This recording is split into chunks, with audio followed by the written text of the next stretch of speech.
Hello friends, welcome to quick learn tutorial series. इस video के साथ मैं आज स्टार्ट करने वाली हूँ एक नया सब्जेक्ट जो है लीनियर इंटीग्रेटेड सर्किट। इसका फर्स्ट टॉपिक आज अपन यहाँ पे देखेंगे, इंट्रोडक्शन टू ओपैम्प। ओपैम्प बहुत ही इंटरेस्टिंग टॉपिक है, बहुत ही इजी टॉपिक है। तो आइए स्टार्ट करते हैं वीडियो। इंट्रोडक्शन टू ओपैम्प में मैं आज आपको एक्सप्लेन करूंगी व्हाट इज ओपैम्प, ओपैम्प क्या होता है, पावर सप्लाई इन ओपैम्प, हम ओपैम्प में पावर सप्लाई कैसे देते हैं, equivalent circuit of op amp, op amp का इक्विवेलेंट सर्किट डायग्राम और voltage transfer curve of an op amp, op amp का वोल्टेज ट्रांसफर कर्व, ये सारी चीजें इस वीडियो में अपन डिस्कस करेंगे। तो अगर आपको ओपैम्प के या अदर सब्जेक्ट के नोट्स चाहिए हैं तो आप मेरी वेबसाइट में विजिट करिए, जिसका लिंक मैं आपको डिस्क्रिप्शन बॉक्स में दे दूंगी, www.quick-learn.in। ये मेरी वेबसाइट है, यहाँ पे आपको ओपैम्प के साथ साथ अदर सब्जेक्ट के नोट्स भी मिल जाएंगे। तो सबसे पहले स्टार्ट करते हैं, व्हाट इज ओपैम्प। अगर हम ओपैम्प की टेक्स्ट बुक डेफिनेशन देखें तो वो है, op amp is a direct coupled high gain amplifier. Op amp एक direct coupled high gain amplifier है, कंसिस्ट ऑफ वन और मोर डिफरेंशियल एम्पलीफायर स्टेजेस, जो एक से ज्यादा डिफरेंशियल एम्पलीफायर स्टेज कंसिस्ट करता है, followed by a level transistor and output stage, जिसमें लेवल ट्रांजिस्टर भी है और आउटपुट स्टेज भी है। तो ओपैम्प क्या है? बेसिकली एक हाई गेन एम्पलीफायर है जिसमें बहुत सारी डिफरेंशियल एम्पलीफायर्स लगे हुए हैं और लेवल ट्रांजिस्टर है और आउटपुट स्टेजेस, ये कहलाता है ओपैम्प। लेकिन इस डेफिनेशन को हम सबसे पहले साइड में रखेंगे और मैं आपको सिंपल लैंग्वेज में बताऊंगी कि ओपैम्प क्या है। ठीक है, सबसे पहले अपन देखते हैं व्हाट इज ओपैम्प। ओपैम्प क्या है? तो op-amp is basically N amplifier. Op amp एक बेसिकली एक एम्पलीफायर है, जैसे हमारे अदर एम्पलीफायर्स होते हैं, जैसे आपने सुना होगा बीजेटी। बीजेटी हमारा एक बाइपोलर जंक्शन ट्रांजिस्टर है। एफईटी, जैसे ये हमारे एक एम्पलीफायर होते हैं, वैसे ही हमारा ओपैम्प भी एम्पलीफायर होता है जो हमारे इनपुट को एम्पलीफाई करता है आउटपुट में। ठीक है, तो अब आप कहोगे कि बीजेटी एफईटी में हमारे नॉर्मल एम्पलीफायर में और हमारे ओपैम्प में क्या डिफरेंस है? तो ओपैम्प बेसिकली एक ऑपरेशनल एम्पलीफायर है जो डिफरेंट टाइप के ऑपरेशंस परफॉर्म करता है। ठीक है, किस टाइप के ऑपरेशंस? तो बेसिकली हम बहुत सारे ऑपरेशंस परफॉर्म कर सकते हैं ओपैम्प से। फर्स्ट है एम्पलीफाई डीसी और एसी सिग्नल, इससे हम अपने डीसी और एसी सिग्नल को एम्पलीफाई कर सकते हैं। Add and subtract two signals, दो सिग्नल को ऐड और सब्ट्रैक्ट कर सकते हैं। इंटीग्रेशन, इंटीग्रेशन परफॉर्म कर सकते हैं। डिफरेंशिएशन परफॉर्म कर सकते हैं। कंपैरिजन कर सकते हैं दो सिग्नल का with the help of comparator, तो हम ओपैम्प की हेल्प से एक कंपैरेटर डिजाइन कर सकते हैं, ऑसिलेटर डिजाइन कर सकते हैं, फिल्टर डिजाइन कर सकते हैं, रेगुलेटर डिजाइन कर सकते हैं, मल्टी वाइब्रेटर, फंक्शन जनरेटर, ये सारे ऑपरेशन हम परफॉर्म कर सकते हैं with the help of op-amp. इसीलिए इसको हम कहते हैं कि it is not a normal amplifier, it is an operational amplifier. ये हमारा एक नॉर्मल एम्पलीफायर नहीं है, ये एक ऑपरेशनल एम्पलीफायर। लेकिन ये सारे ऑपरेशन हम केवल ओपैम्प की हेल्प से परफॉर्म नहीं कर सकते। इन ऑपरेशन को परफॉर्म करने के लिए हमें जो सर्किट बनाना होगा, जो डिजाइन करना होगा, वो सर्किट हम ओपैम्प के साथ साथ बहुत सारे अदर कंपोनेंट को इंटीग्रेट करके बनाते हैं। ठीक है, जैसे रजिस्टर, इंडक्टर, कैपेसिटर, इनको ओपैम्प के साथ इंटीग्रेट करके फिर हम जो सर्किट डिजाइन करते हैं उसको हम कहते हैं लीनियर इंटीग्रेटेड सर्किट। और उस लीनियर इंटीग्रेटेड सर्किट की हेल्प से, यानी उस आईसी की हेल्प से ही हम अपने ये ऑपरेशन परफॉर्म कर पाते हैं। ठीक है, इसीलिए ओपैम्प हमारी एक आईसी होती है। ये एक 8 पिन की आईसी है। सारी चीजें मैं आपको आगे डिटेल करूंगी कि कौन कौन सी पिन होती हैं ओपैम्प में, और ओपैम्प हमारा बेसिकली कैसा दिखता है, सर्किट सिंबल क्या है ओपैम्प का, सारी चीजें अपन देखेंगे। तो अब अपन इसकी फिर से डेफिनेशन में चलते हैं, जो मैंने अभी आपको बताई थी कि op-amp is a direct coupled high gain amplifier. Op amp एक हाई गेन एम्पलीफायर होता है, इसका gain approx 10 raised to the power 5 से लेकर 10 raised to the power 6 होता है। ठीक है। कंसिस्ट ऑफ वन और मोर डिफरेंशियल एम्पलीफायर स्टेजेस, इसमें एक से ज्यादा डिफरेंशियल एम्पलीफायर स्टेज होती है, इसीलिए ओप एम्प को हम डिफरेंशियल एम्पलीफायर भी कहते हैं। Followed by a level transistor and output stage, इसमें हमारे डिफरेंशियल एम्पलीफायर के साथ साथ लेवल ट्रांजिस्टर्स भी होते हैं और आउटपुट स्टेज भी होती है। अब यहाँ पे देखिए, ये एक डिफरेंशियल एम्पलीफायर है। ओप एम्प पढ़ने के पहले आप ऑलरेडी डिफरेंशियल एम्पलीफायर पढ़ चुके हो, तो यहाँ पे बीजेटी की हेल्प से बना हुआ डिफरेंशियल एम्पलीफायर मैं आपको शो कर रही हूँ। यहाँ हमने एक ट्रांजिस्टर का यूज किया है Q1 का, और ये हमारा दूसरा बीजेटी है Q2। ठीक है। डिफरेंशियल एम्पलीफायर का क्या मतलब होता है? ऐसा एम्पलीफायर जो हमारे इनपुट के डिफरेंस को एम्पलीफाई करता है। तो डिफरेंशियल एम्पलीफायर में हमारे पास दो इनपुट होते हैं। ये फर्स्ट इनपुट है हमारा जो हमने Q1 ट्रांजिस्टर में दिया है, और ये दूसरा इनपुट है हमारा V2 जो हमने Q2 ट्रांजिस्टर में दिया है। ठीक है। इन दोनों इनपुट के डिफरेंस को एम्पलीफाई करता है जो एम्पलीफायर, वो कहलाता है डिफरेंशियल एम्पलीफायर। और आउटपुट में हमें क्या मिलेगा? आउटपुट में हमें इन दोनों इनपुट के डिफरेंस का एम्पलीफाइड आउटपुट मिलेगा। ठीक है। यानी अगर इस एम्पलीफायर का गेन है A और दोनों इनपुट का डिफरेंस है VD, तो हमें ये हमारा आउटपुट मिलेगा डिफरेंशियल एम्पलीफायर का। तो इस टाइप के डिफरेंशियल एम्पलीफायर का यूज करते हैं हम ओप एम्प बनाने में। और भी पिक्चर पूरी आपको क्लियर होगी जब आप आगे पढ़ोगे। तो अब अपन इसका सर्किट सिंबल देख लेते हैं। ये हमारे ओप एम्प का सर्किट सिंबल है। बेसिकली ओप एम्प में 5 टर्मिनल्स होते हैं। जो टर्मिनल पॉजिटिव साइन में मार्क है उसको हम कहते हैं नॉन इन्वर्टिंग टर्मिनल। जो टर्मिनल नेगेटिव साइन में मार्क है उसको हम कहते हैं इन्वर्टिंग टर्मिनल। एक होता है हमारे पास आउटपुट टर्मिनल। 2 टर्मिनल हमारे पावर सप्लाई के टर्मिनल होते हैं। ये जो पावर सप्लाई के टर्मिनल होते हैं, एक होता है पॉजिटिव पावर सप्लाई के लिए जिसे हम VS से डिनोट करते हैं, या फिर VCC से डिनोट करते हैं। दूसरा हमारा नेगेटिव पावर सप्लाई के लिए होता है जिसे हम V-VS से डिनोट करते हैं या VEE से डिनोट करते हैं। तो इस तरीके से ऑपरेशनल एम्पलीफायर में हमारे पास 5 टर्मिनल होते हैं। 2 इनपुट टर्मिनल हो गए, एक आउटपुट टर्मिनल और 2 हमारे पावर सप्लाई। अब जैसा कि मैंने आपको बताया कि op amp is a differential amplifier. Op amp हमारा एक डिफरेंशियल एम्पलीफायर कहलाता है। ठीक है। तो डिफरेंशियल एम्पलीफायर क्या करता है? हमारे 2 इनपुट के डिफरेंस को एम्पलीफाई करता है। तो ये 2 इनपुट यहाँ से हम जो अप्लाई करेंगे उसका डिफरेंस आएगा हमारा VD। ठीक है। अगर हमारे एम्पलीफायर का गेन मान लीजिए है A, तो आउटपुट हमें क्या मिलेगा? आउटपुट हमें मिलेगा VD। तो आउटपुट हमें क्या मिलेगा? तो आउटपुट हमें क्या मिलेगा? V0 इक्वल टू AV, जहां पे VD क्या है आपका? VD है V1 माइनस V2, दोनों इनपुट का डिफरेंस। ठीक है। अब यहाँ पे A क्या है? A is called the gain of the amplifier, जिसको हम ओपन लूप गेन कहते हैं। ठीक है। ये हमारे एम्पलीफायर का गेन है, इसे हम ओपन लूप गेन कहते हैं। ओपन लूप क्यों कहा गया? क्योंकि इस सर्किट में आप देख रहे हो हम कोई भी आउटपुट का पार्ट इनपुट में नहीं दे रहे हैं। ठीक है। इसीलिए इसको हम कहते हैं ओपन लूप गेन। ठीक है। क्योंकि इस सर्किट में हमारे पास कोई भी फीडबैक पाथ नहीं है, हम कोई भी आउटपुट का पार्ट जो है वो इनपुट में अप्लाई नहीं कर रहे, इसीलिए इसको हम कहते हैं ओपन लूप गेन। हम अपने एम्पलीफायर में, ये जो ओप एम्प है उसमें जरूरी नहीं है कि हर बार 2 इनपुट अप्लाई करें, हम सिंगल इनपुट भी अप्लाई कर सकते। वो कैसे, वो मैं आपको बताती हूँ। ये देखिए, ये हमारा ओप एम्प है। मान लीजिए हमें दोनों इनपुट से सप्लाई नहीं देनी है, हमें केवल एक ही इनपुट से सप्लाई देनी है। तो हम क्या करेंगे? हम अपने एक इनपुट टर्मिनल को ग्राउंड कर देंगे। हमने अपने इन्वर्टिंग इनपुट टर्मिनल को ग्राउंड कर दिया और नॉन इन्वर्टिंग इनपुट टर्मिनल से हम पावर सप्लाई दे रहे हैं। तो हमें आउटपुट क्या मिलेगा? V1 माइनस V2, ये हमारा आउटपुट रहता है। इस टाइम पे V2 हमारा 0 हो गया क्योंकि इसको हमने ग्राउंड कर दिया था।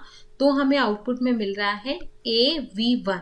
तो अगर हमने Vin पावर सप्लाई ये दी थी, तो हमें आउटपुट में पावर सप्लाई क्या मिल रही है? Gain multiplied by input voltage. यानी अगर हमारे एम्पलीफायर का गेन 10⁵ है, तो V1 मल्टीप्लाइड बाई 10⁵ हमें इस टाइप का एम्प्लीफाइड आउटपुट मिलेगा ओप एम्प के आउटपुट में। तो यहाँ पे आप देख रहे हो कि हमारे इनपुट और आउटपुट का फेज बिल्कुल सेम है, इसीलिए इस टर्मिनल को हम कहते हैं नॉन इन्वर्टिंग टर्मिनल। ये हमारे इनपुट सिग्नल को इन्वर्ट नहीं कर रहा। अब मान लीजिए हम अपने V1 को ग्राउंड करते हैं, ठीक है, और V2 से इनपुट सिग्नल अप्लाई करते हैं, उस केस में हमारा आउटपुट क्या आएगा? उस केस में हमारा आउटपुट आएगा, ये हमारा ओरिजिनल आउटपुट होता है, हमने V1 को ग्राउंड किया है यानी ये वोल्टेज 0 हो गया, माइनस V2 हमें मिलेगा, तो ये आ जाएगा -AV2। यानी यहाँ पे आप देख रहे हो कि हमारा फेस चेंज हो रहा है। अगर हमने V2 को से इनपुट ये अप्लाई किया है तो हमें गेन मल्टीप्लाई होने के बाद जो आउटपुट मिल रहा है वो इन्वर्टिंग मिल रहा है, इसीलिए इस टर्मिनल को हम इन्वर्टिंग टर्मिनल कहते हैं और इस टर्मिनल को हम नॉन इन्वर्टिंग टर्मिनल कहते हैं। तो होप आप लोगों को ये क्लियर हो गया होगा। इस कई ओप एम्प जो होते हैं वो सिंगल पावर सप्लाई के भी होते हैं, कई ओप एम्प पे हमारे पास डुअल पावर सप्लाई होती है, जैसा कि मैंने आपको यहाँ पे बताया। अब अपन देखते हैं equivalent circuit diagram of an op amp. Equivalent circuit diagram क्या कहलाता है? किसी भी सर्किट का इक्विवेलेंट सर्किट डायग्राम बताता है the internal component in the circuit. हमारे सर्किट में कौन कौन से इंटरनल कंपोनेंट लगे हैं वो हमें इक्विवेलेंट सर्किट डायग्राम बताता है। तो यहाँ पे देखिए, जैसा कि हम देख पा रहे हैं, यहाँ पे हमारे पास दो इनपुट हैं, एक नॉन इन्वर्टिंग टर्मिनल से हम देंगे, एक इन्वर्टिंग इनपुट टर्मिनल है। उसके अलावा दो पावर सप्लाई हैं, प्लस VCC माइनस VE। एक आउटपुट टर्मिनल है जहां पे हमें ये आउटपुट मिल रहा है। इसके अलावा जो इंटरनल कंपोनेंट हैं वो है हमारे RIN। RIN बेसिकली हमारा एक इनपुट इम्पीडेंस है। अब इसको कई लोग इनपुट इम्पीडेंस भी कहते हैं और इनपुट रेजिस्टेंस भी कहते हैं। इम्पीडेंस क्या कहलाता है? Oppose the flow of current in a circuit. किसी भी सर्किट में फ्लो ऑफ करंट को अपोज करने का काम करता है इम्पीडेंस। इसी तरह सेम रेजिस्टेंस भी अपोज करता है फ्लो ऑफ करंट को। तो अब रेजिस्टेंस और इम्पीडेंस में क्या डिफरेंस है, इसके लिए मैं एक सेपरेट वीडियो भी बनाऊंगी कि इम्पीडेंस क्या कहलाता है, इनपुट इम्पीडेंस क्या होता है, आउटपुट इम्पीडेंस क्या होता है, वहां पे वो सारी चीजें मैं एक्सप्लेन करूंगी। बहुत ही जल्द वो वीडियो आपके सामने आएगा। तो जो इम्पीडेंस होता है और रेजिस्टेंस होता है उनमें बेसिक डिफरेंस ये है कि resistance is independent of frequency.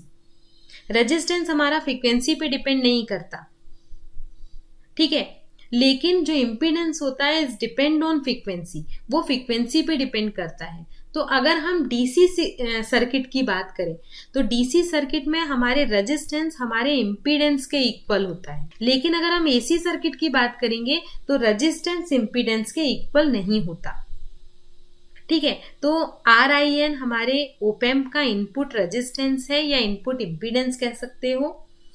यहाँ पे आप एक और पैरामीटर देख रहे हो, R आउट हमारे सर्किट का आउटपुट इम्पीडेंस है। अब यहाँ पे एक और कंपोनेंट आप देख रहे हो, ये हमारा क्या है, ये हमारा एक डिपेंडेंट वोल्टेज सोर्स है जिसको हम रिप्रेजेंट कर रहे हैं AVD से। AVD क्या है? A हमारा ओपन लूप वोल्टेज गेन है हमारे ओप एम्प का, और VD हमारा डिफरेंशियल इनपुट वोल्टेज है जिसे हम डिफरेंशियल वोल्टेज भी कहते हैं। A को हमने ओपन लूप गेन इसलिए कहा है क्योंकि हम यहाँ पे कोई भी आउटपुट का पार्ट इनपुट में फीडबैक नहीं कर रहे हैं। ये सारे पैरामीटर्स हमारे ओपन लूप पैरामीटर्स हैं, ठीक है, जिसमें A हमारा गेन है। गेन हम कैसे देते हैं? तो गेन हम देते हैं आउटपुट अपॉन इनपुट से, ठीक है। तो आउटपुट क्या है? आउटपुट को हम इस तरीके से डिनोट करते हैं, इनपुट क्या है? VD। अगर VD को हम ओपन करके लिखें तो क्या आ जाएगा? V1 माइनस V2, ठीक है। अगर हमारा मान लीजिए ये V1 माइनस V2 की वैल्यू 0 होगी, यानी अगर ये हमारा कॉमन मोड कॉन्फ़िगरेशन होगा ओप एम्प का, उस केस में हमारा V1 V2 0 होंगे तो हमारे एम्पलीफायर का गेन इनफाइनाइट होगा, क्योंकि अगर इसमें हमारा डिनोमिनेटर 0 हो जाता है तो हमारा गेन इनफाइनाइट होगा। तो कॉमन मोड के केस में हमारे ओप एम्प का गेन जो है वो इनफाइनाइट होगा, मतलब आइडियल केस में हमारे ओप एम्प का गेन इनफाइनाइट होना चाहिए। तो यहाँ पे हमारा एक पैरामीटर क्लियर हो गया कि हमारे आइडियल ओप एम्प का गेन इनफाइनाइट होना चाहिए। अब इसी इक्वेशन से हम अपना आउटपुट वोल्टेज फाइंड आउट कर सकते हैं। तो वो होगा V output is equal to AVD। ठीक है, अब हमें इस इक्वेशन से अगर हमें अपना आउटपुट वोल्टेज हाई चाहिए है तो उसके लिए हमें अपना इनपुट वोल्टेज कितना मेंटेन करना पड़ेगा, क्योंकि गेन तो हमारा ऑलरेडी हाई होगा, क्योंकि यहाँ हम निकाल चुके हैं कि गेन हमेशा हमारा हाई होता है। तो गेन हाई है, लेकिन अगर हमें आउटपुट वोल्टेज भी हाई चाहिए तो हमारा जो डिफरेंशियल वोल्टेज है, डिफरेंशियल इनपुट वोल्टेज है, वो कितना होना चाहिए। तो उसके लिए हम अपना डिफरेंशियल इनपुट वोल्टेज कैलकुलेट कर सकते हैं। तो वो आएगा VD equal to V output upon A। अब मान लीजिए हमें अपना आउटपुट वोल्टेज रिक्वायर्ड है 10 वोल्ट और गेन हमारे एम्पलीफायर का, क्योंकि ओप एम्प का गेन मोस्टली 10⁵ से 10⁶ होता है, तो मान लीजिए 2 × 10⁵ है, क्योंकि जो हमारी 741 IC होती है ओप एम्प की, उसका गेन हमारा मोस्टली 2 × 10⁵ होता है। तो इसको अगर हम कैलकुलेट करेंगे तो इसका आंसर आएगा 50 माइक्रोवोल्ट। तो इससे अपन कह सकते हैं कि अगर हमें अपना हाई आउटपुट वोल्टेज चाहिए है तो जो हमारा डिफरेंशियल इनपुट वोल्टेज होना चाहिए वो कम होना चाहिए। ठीक है, तो जो डिफरेंशियल इनपुट वोल्टेज होगा वो कम होना चाहिए। हमारा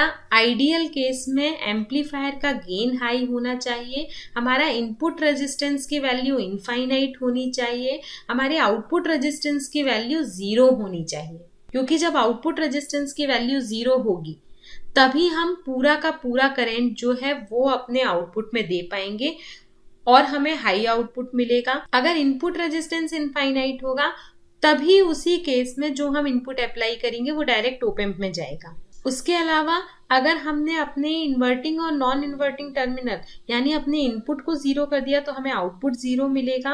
आइडियल ओप एम्प के केस में हमारी जो बैंडविड्थ होनी चाहिए वो इनफाइनाइट होनी चाहिए, क्योंकि जो ओप एम्प होता है, आइडियल ओप एम्प होता है, वो 0 से लेकर इनफाइनाइट बैंडविड्थ को सपोर्ट करता है।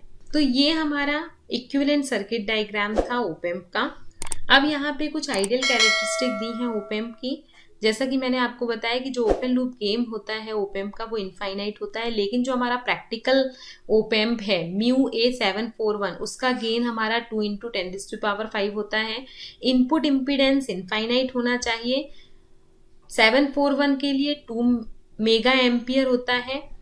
आउटपुट इम्पीडेंस 0 होना चाहिए, लेकिन हमारे जो प्रैक्टिकल एम्पलीफायर है 741 उसके लिए 75 ओम होता है। इनपुट ऑफसेट वोल्टेज 0 होना चाहिए, 741 के लिए ये 2 मिली वोल्ट होता है। इनपुट ऑफसेट करंट 0 होना चाहिए, यहाँ पे 200 नैनो एम्पियर होती है। बैंडविड्थ इनफाइनाइट होनी चाहिए आइडियल ओप एम्प की, 741 के लिए 1 मेगाहर्ट्ज होती है। CMMR इनफाइनाइट होना चाहिए जो कि 90 dB का होता है। स्लू रेट इनफाइनाइट होना चाहिए, लेकिन प्रैक्टिकली 741 IC के लिए 0.5 वोल्ट पर माइक्रो सेकेंड्स का होता है। ठीक है, तो ये पैरामीटर्स आपको पता होने चाहिए। अब अपन देखते हैं voltage transfer curve of an op amp. ये हमारे ओप एम्प का वोल्टेज ट्रांसफर कर्व है, जिसमें आप देखिए ये जो स्लोप है वो हमारे एम्पलीफायर का गेन बताता है। ठीक है, जो हमारे एम्पलीफायर का गेन होता है वो मोस्टली होता है 10⁵ से लेकर 10⁶। ठीक है, गेन क्या कहलाता है, हमें मालूम है गेन कहलाता है output upon input. The ratio of output upon input is called gain, यानी इनपुट देने से अगर हमारे आउटपुट में चेंज आ रहा है तो वो कहलाता है गेन। ठीक है, लेकिन धीरे धीरे एक स्टेज ऐसी आती है जहाँ पे अगर हम इनपुट को इंक्रीज करते हैं तो हमें आउटपुट कांस्टेंट मिलता है। उस स्टेज को हम कहते हैं सैचुरेशन स्टेज। तो ये पॉजिटिव साइड का सैचुरेशन है, पॉजिटिव सैचुरेशन है, और इसी तरीके से यहाँ पे हमें ये नेगेटिव सैचुरेशन मिलेगा। तो जहाँ पे हमारा इनपुट देने से आउटपुट में चेंज आता है उसको हम कहते हैं गेन ऑफ द एम्पलीफायर। तो ये पूरा जो लीनियर लाइन है, ये स्लोप है, वो हमें गेन बताती है एम्पलीफायर का। ठीक है, तो हम अपने इनपुट को इस तरीके से चूज करें कि हमारा जो इनपुट है वो लेस देन और इक्वल टू हो हमारे पॉजिटिव और नेगेटिव बायस सप्लाई से। ठीक है, यानी positive saturation voltage plus Vset is less than plus Vcc और negative saturation voltage minus Vset is smaller than minus Vcc। तभी हमें हमारा जो ओप एम्प है वो एक एम्पलीफायर की तरह काम करेगा। नहीं तो आप कितना भी इनपुट दोगे हमें एक कांस्टेंट आउटपुट ही मिलेगा। तो ये कहलाता है आपका वोल्टेज ट्रांसफर कैरेक्टरिस्टिक का। अब अपन ओप एम्प की आईसी देख लेते हैं। तो यहाँ पे देखिए जो हमारा ओप एम्प है वो बेसिकली एक आईसी है, इंटीग्रेटेड सर्किट है। ये 8 पिन की आईसी होती है। यहाँ पे फर्स्ट पिन है ऑफसेट नल, सेकेंड पिन है इन्वर्टिंग इनपुट, थर्ड पिन है नॉन इन्वर्टिंग इनपुट, यानी सेकेंड और थर्ड से हम अपना इनपुट अप्लाई करते हैं। फोर्थ है हमारी minus Vcc, negative power supply देते हैं। फिफ्थ पिन है हमारा ऑफसेट नल। सिक्स्थ पिन है हमारा आउटपुट, सिक्स्थ पिन से हमें आउटपुट मिलता है। पिन नंबर 7 से हम अपनी पॉजिटिव पावर सप्लाई देते हैं। और 8 पिन का नो कनेक्शन है, यानी हम कोई भी यूज नहीं कर रहे हैं 8 नंबर की पिन का। अभी फ्यूचर स्कोप में हम यूज कर सकते हैं। तो इस तरीके से ये हमारी 8 पिन की आईसी होती है ओप एम्प की। ये हमारी एक डिप आईसी है, डुअल इनलाइन पैकेज आईसी है और कुछ इस टाइप की दिखती है। ठीक है, इसमें ये सारी पिन दी हुई हैं और ये इसका टॉप व्यू। तो ये हमारा इंट्रोडक्शन है ओप एम्प का। नेक्स्ट वीडियो में मैं आपको एक्सप्लेन करूंगी block diagram of an op amp. Op amp का ब्लॉक डायग्राम की कौन कौन से ब्लॉक होते हैं ओप एम्प में, ये ब्लॉक कैसे काम करते हैं। तो पूरे ओप एम्प को समझने के लिए मेरी सीरीज में बने रहिए। अगर वीडियो पसंद आया हो तो इसे लाइक करें, सब्सक्राइब करें और ज्यादा से ज्यादा फ्रेंड्स के साथ शेयर करें। Stay continue, keep watching, keep supporting, bye bye.